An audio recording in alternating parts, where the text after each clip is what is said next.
I'm Robin, and my story begins in a house that never truly felt like home. My mother, a successful dentist at a private clinic, married my father, who worked as a manager in a trading company. When they tied the knot, Dad moved into Mom's house. I came along a year later, and for a while, everything seemed perfect. One day, Dad came home early, his face twisted in anger. "I quit," he announced, throwing his briefcase onto the couch. "That damn boss can find someone else to push around." Days turned into weeks, and weeks into months. The house filled with the sound of the TV and the click-clack of Dad's game controller. The smell of beer became a constant presence. I was young, but I wasn't blind. I saw the way Mom's smile tightened when she came home to find Dad sprawled on the couch, surrounded by empty cans. "John, you need to find a job," Mom would say, her voice strained. "I'm looking, Sarah." "What do you want from me?" Dad would shout back. "There's nothing out there that matches my skills and pay grade." Their arguments became a nightly ritual. I'd hide in my room, pillow over my ears, trying to block out their angry voices. During their worst fights, Mom would pack me off to Aunt Lisa's house.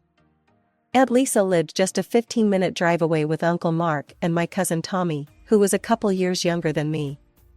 I loved being at their house. It was always warm and filled with laughter.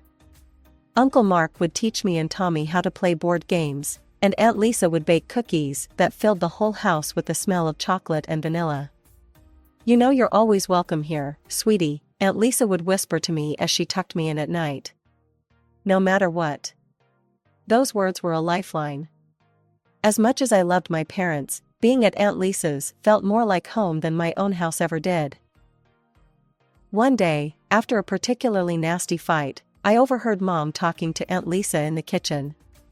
"I don't know how much longer I can do this, Lisa," Mom sobbed. "But I have to try, for Robin's sake." I wanted to tell her she didn't have to, that I'd be okay if they split up. But the words stuck in my throat.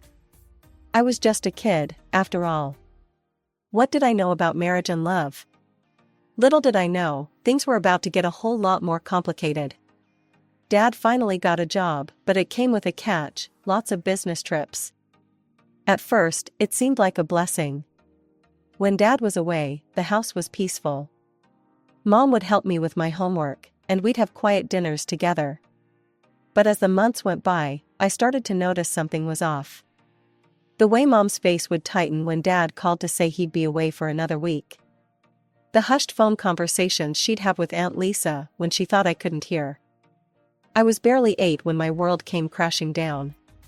It was a quiet Tuesday afternoon, and Mom was helping me with my math homework when the doorbell rang. I remember the confusion on her face as she opened the door to a man I'd never seen before. "Mrs. Thompson? I'm Robert Hanson, John's boss," the man said, his voice tight with anger. I watched from the stairs as Mom led him into the living room. Their voices were hushed, but I could hear the tension in every word. "I'm sorry to be the one to tell you this," Mr. Hanson said, "but your husband has been having an affair with my wife." The silence that followed was deafening. I saw Mom's hands start to shake. That's impossible," she whispered. "John's been on business trips." Mr. Hanson pulled out an envelope. "I'm afraid not. These are photos of them together. The dates, well, they match up with some of his supposed business trips." I couldn't see the photos from where I was, but I saw Mom's face crumple as she looked at them. Mr. Hanson's voice softened slightly. "I'm divorcing my wife. I thought you deserved to know the truth. Do with this information what you will." After he left, I found Mom sitting on the couch, tears streaming down her face. When she saw me, she quickly wiped her eyes. "Robin, honey, I need you to go stay with Aunt Lisa for a few days, okay?" Her voice was shaky, but she tried to smile. "Mom and Dad need to have a serious talk." I nodded, not knowing what else to do. As Aunt Lisa drove me to her house, I couldn't shake the image of Mom's tear-stained face from my mind. Days passed, and finally, Mom came to pick me up. Dad wasn't with her. "Where's Dad?" I asked as we drove home. Mom's knuckles whitened on the steering wheel. Dad and I, we're going to be living apart for a while, sweetheart. We're getting a divorce. I felt a mix of relief and sadness wash over me. For a while, it seemed like things might get better. Mom and I settled into a new routine, just the two of us. But then, everything changed again. It started with Mom feeling tired all the time. Then came the day she found a lump. I remember sitting in the doctor's office, holding Mom's hand as the doctor said the word that would change our lives forever: cancer. "We'll fight this, Robin," Mom said, her voice stronger than I'd ever heard it. Together. But we weren't alone for long. Because just when I thought I'd seen the last of him, Dad came waltzing back into our lives. "I've changed," he said, standing on our doorstep with a bouquet of flowers. "I want to be here for you both." I wanted to slam the door in his face, but Mom let him in. She was too tired, too scared to fight anymore. Life took on a surreal quality after Mom's diagnosis. Our once orderly home became a whirlwind of doctor's appointments, chemotherapy sessions, and Dad's attempts at playing caretaker. "I quit my job," Dad announced one day, puffing out his chest like he deserved a medal. "Someone needs to take Sarah to her treatments and look after you, Robin." I wanted to believe him. I really did. But even at 9 years old, I could see through his act. The house grew messier by the day, with Dad only bothering to clean when Mom was due back from the hospital. "Robin, sweetie, can you tidy up a bit?" he'd ask, not even looking up from his phone. "Your mom's coming home tomorrow." I did my best, but what could a 9-year-old really do? The dishes piled up, laundry overflowed, and dust gathered on every surface. I wanted to tell Mom, to ask for help, but I couldn't bear to add to her worries. One day, I overheard Aunt Lisa talking to Uncle Mark in hushed tones. "Can you believe that bastard?" she hissed. "He didn't quit, he got fired. His boss kicked him out for sleeping with his wife." My heart sank. It was just another lie in a long string of deceptions. Then came the day that shattered what little faith I had left in my father. Aunt Lisa was driving me home early, Mom was in the hospital for another round of chemo, and Dad was supposed to be waiting for me. We walked into the house without knocking. The sound of giggles and creaking bed springs filled the air. Aunt Lisa's face turned red with fury as we stood there, frozen in the hallway. "John Thompson," she bellowed. "Get your ass out here right now." Dad stumbled out of the bedroom, hastily zipping up his pants. Behind him, a woman I recognized as Mr. Hansen's ex-wife peeked out, clutching a sheet to her chest. "Lisa," Dad said, his voice annoyingly casual. "You're early." Aunt Lisa was shaking with rage. "How dare you? Your wife is fighting for her life, and you're here, you're..." Dad just smirked. "Come on, Lisa. Sarah's sick. A man has needs." I felt sick to my stomach. Aunt Lisa opened her mouth to yell again, but Dad cut her off. "You won't tell Sarah about this," he said, his voice suddenly cold. "It would only make her condition worse. You wouldn't want that on your conscience, would you?" Aunt Lisa's face paled. She grabbed my hand and pulled me out of the house. "I'm so sorry you had to see that, Robin," she said as we drove away. "Your father, he's not a good man." I nodded, feeling numb. "I know," I whispered. "I don't love him anymore." For the next year, I lived in a state of constant tension. I'd go to school, pretending everything was normal.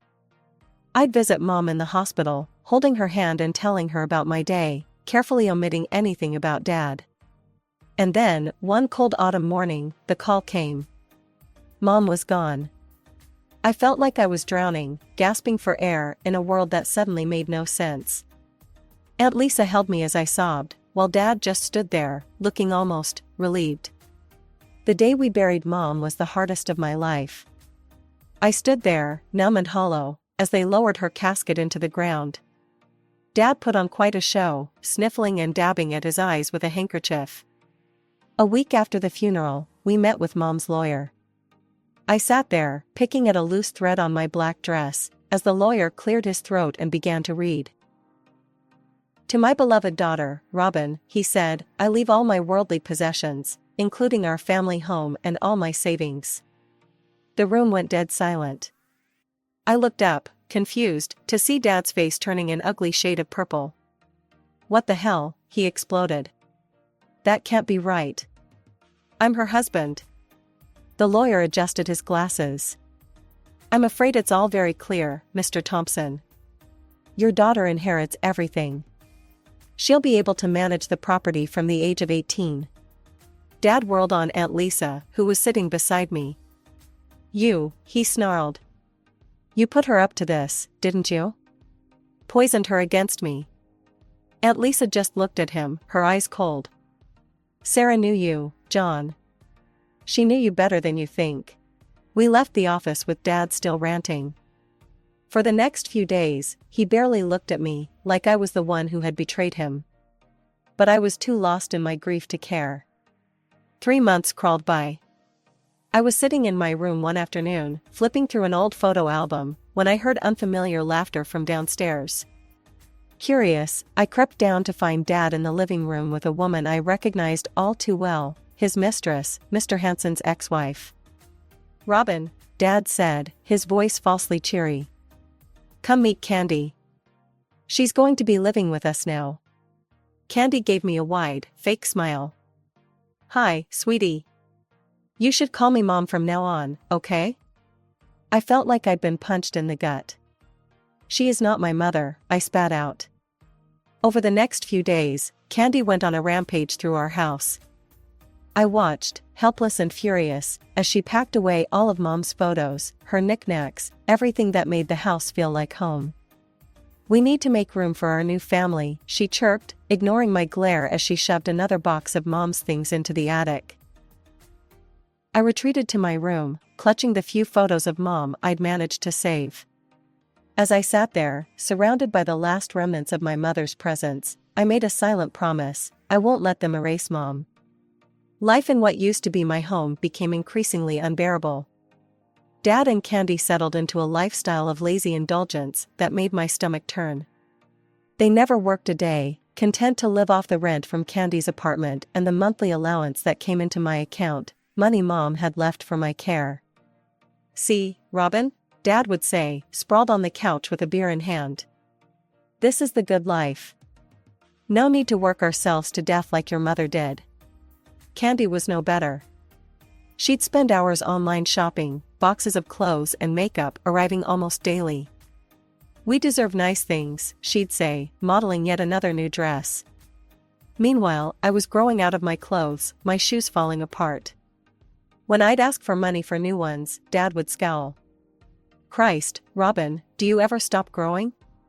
Do you know how expensive it is to raise a teenager?"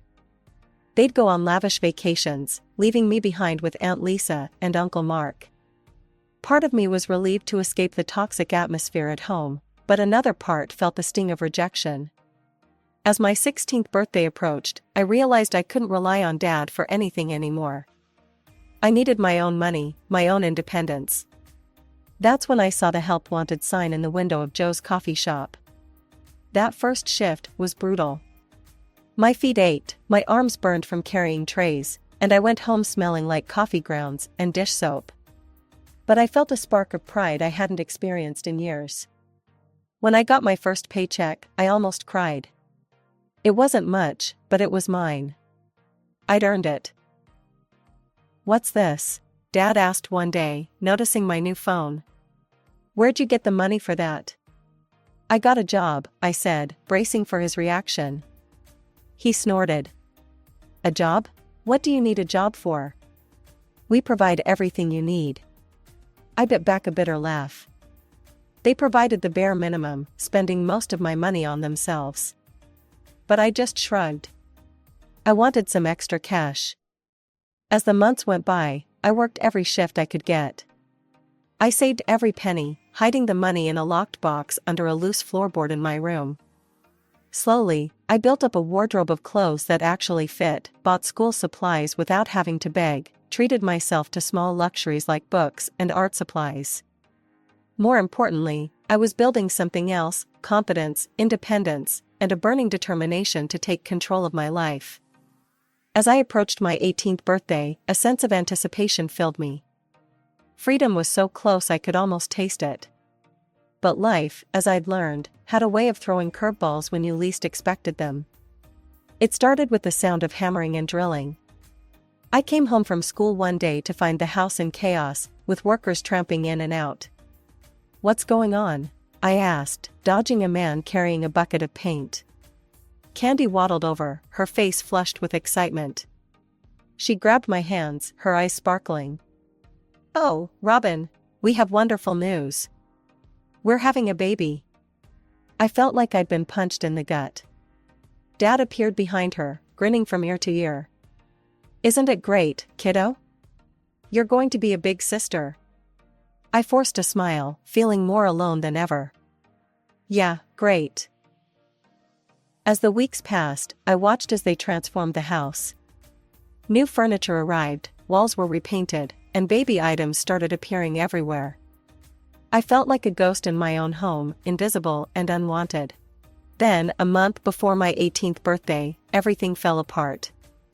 I came home from school, exhausted after a long shift at the coffee shop, to find the door to my room closed.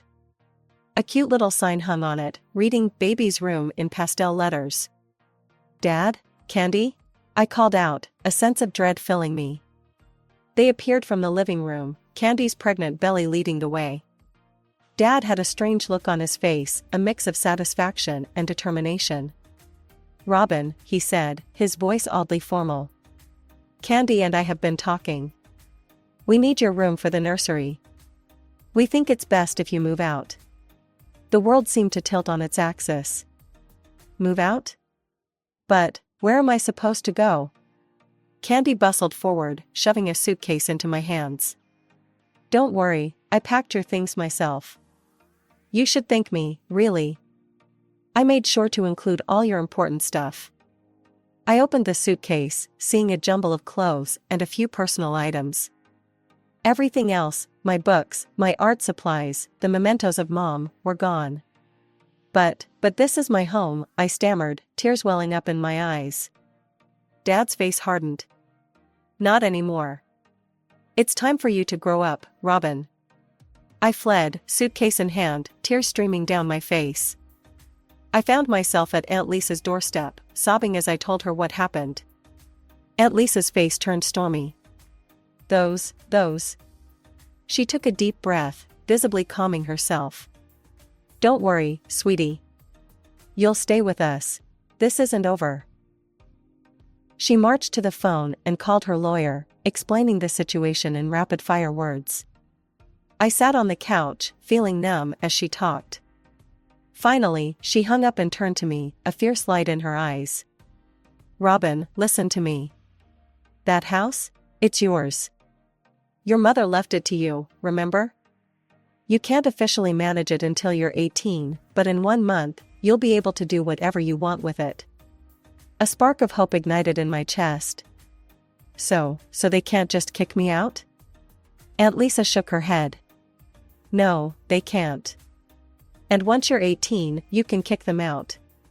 For the first time in years, I felt a smile, a real, genuine smile, spread across my face. 1 month, I said, my voice stronger than I expected. Just 1 more month. As I settled into Aunt Lisa's guest room that night, I felt a mix of emotions, anger, hurt, but also a growing sense of determination. Dad and Candy thought they'd won, that they'd finally gotten rid of me. But they had no idea what was coming. The morning of my 18th birthday dawned bright and clear. I woke up feeling a mix of excitement and nervousness, knowing that today was the day everything would change. Uncle Mark drove Aunt Lisa and me to the house, my house. As we pulled up, I took a deep breath, steeling myself for what was to come. We marched up to the front door, and I knocked loudly, my heart pounding in my chest. After a moment, the door swung open. Dad stood there, his face darkening when he saw us. Behind him, Candy waddled into view, her pregnant belly even bigger than I remembered. "What are you doing here?" Dad demanded, not even acknowledging that it was my birthday. I straightened my shoulders, looking him directly in the eye. I'm 18 today, Dad. Or did you forget? He scowled. That doesn't explain why you're here. Without a word, I handed him the envelope containing the eviction notice. His face turned red as he read it, his hands shaking with anger. What the hell is this? He shouted. It's an eviction notice, I said calmly. You have 1 month to vacate the premises. Candy burst into tears. You can't do this, she wailed. I'm due in a few weeks. Where are we supposed to go? I felt a twinge of guilt, but I pushed it aside. You have an apartment, don't you? The one you've been renting out? You won't be homeless. They started shouting then, calling me cruel, ungrateful, a monster. I stood my ground, Aunt Lisa and Uncle Mark flanking me supportively. We're not leaving, Dad yelled. This is our home. I stepped forward, pushing past them into the house. No, it's not, it's my home. And if you won't leave voluntarily, I'll have no choice but to involve the police. Dad sputtered, I put money into this place. All the renovations. With Mom's money, I reminded him. You haven't spent a dime of your own. He lunged forward, looking like he might actually hit me, but Uncle Mark stepped between us. Dad backed down immediately, the fight going out of him. Candy, still sobbing, tugged on Dad's arm. John, what are we going to do? The tenants in my apartment won't be out for a month. I shrugged, feeling a coldness I didn't know I possessed. That sounds like a you problem. But I'll honor the law. You have 1 month from today, not a day more. We left them standing there, shocked and angry. As we drove away, I felt a weight lift off my shoulders. For the first time in years, I felt in control of my life. The month following my 18th birthday was a war of attrition. Dad and Candy, bitter about their impending eviction, did everything they could to make my life miserable. They'd accidentally break dishes, leaving shards for me to clean up. I'd come home to find walls freshly stained with paint splatters, always small enough to be deemed accidental. The house I'd grown up in, the home my mother had lovingly cared for, was becoming a battlefield. Oops, Candy would say with faux innocence, after knocking over yet another vase. Pregnancy makes me so clumsy. I gritted my teeth and endured, counting down the days until I could reclaim my space. Then, one day before their month was up, Candy went into labor. I watched from my window as Dad rushed her to the car, speeding off to the hospital. A plan formed in my mind. I spent the next few hours in a whirlwind of activity. I packed up their belongings, every shirt, every knick-knack, every reminder of their presence. I lugged boxes to the garage, filling it to the brim. Then, I called a locksmith to change the locks. As night fell, I heard a car pull up. Angry voices filled the air, followed by pounding on the door. Robin, open this door right now, Dad's voice boomed. I stood on the other side, heart racing but resolve firm. Your month is up. You need to leave. Are you insane? He shouted. We have a newborn baby. You can't do this. Candy's wails joined the cacophony. Please, Robin, have a heart. For a moment, I hesitated. But then I remembered all the times they'd shown me no mercy, no consideration. Your things are in the garage, I called out. I suggest you take them and go to your apartment. If you're not gone in an hour, I'm calling the police. They hurled insults at me, calling me every name in the book. But I stood firm. An hour later, I watched from the window as they loaded their things into their car, Dad red-faced with fury, Candy cradling their newborn and shooting me venomous glares. As they drove away, I felt a complex mix of emotions, relief, sadness, and a sense of finality. A chapter of my life had closed, and a new one was beginning. The next few weeks were a blur of activity. I cleaned the house from top to bottom, erasing every trace of Dad and Candy's presence. I restored Mom's photos to their rightful places, feeling her presence with me as I reclaimed our home. When it came time for college, I made the decision to live in the dorms. I wanted to experience life, To be around people my age after years of isolation. Are you sure you want to rent out the house? Aunt Lisa asked as she helped me move into my dorm room. I nodded. It's the practical thing to do. Plus, I don't think I'm ready to live there full time yet. Too many memories. She squeezed my shoulder. I understand. Don't worry, I'll keep an eye on the place for you. As I settled into college life, I felt a freedom I'd never known before. I made friends, joined clubs, threw myself into my studies. The weight I'd been carrying for years slowly began to lift. One evening, as I sat in my dorm room studying, my phone buzzed with a text from Dad. It was the first I'd heard from him since the eviction. Candy and I are struggling, it read. The baby needs things. Can you help us out? I stared at the message for a long moment, a whirlwind of emotions coursing through me. Then, with a decisive click, I blocked his number. Some might call it cruel, but I knew it was necessary. I couldn't heal if I kept that toxicity in my life. Mom had given me the tools to build a better future, and I intended to honor her memory by doing just that.